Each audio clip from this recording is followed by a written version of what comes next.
नमस्कार दोस्तों submersible water pump को कैसे फिटिंग करेंगे आज हम उसी के बारे में दिखाएंगे और साथ ही उसको बोरवेल में कैसे इंस्टॉल करना है सारा प्रोसेस आपको एक एक करके दिखाएंगे और जिससे कि आपको आइडिया लग सकता है और आप डिसाइड कर सकते हैं कि आपको कैसे फिटिंग करना है और कितना एचपी का आप मोटर लगा सकते हैं।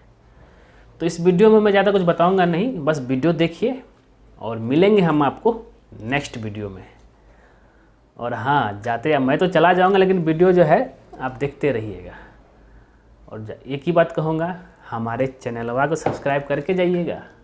अब वीडियो देखने के बाद ही जा कर के जो है मतलब दूसरा वीडियो देखिएगा, पूरा स्किप मत मारिएगा, ठीक है।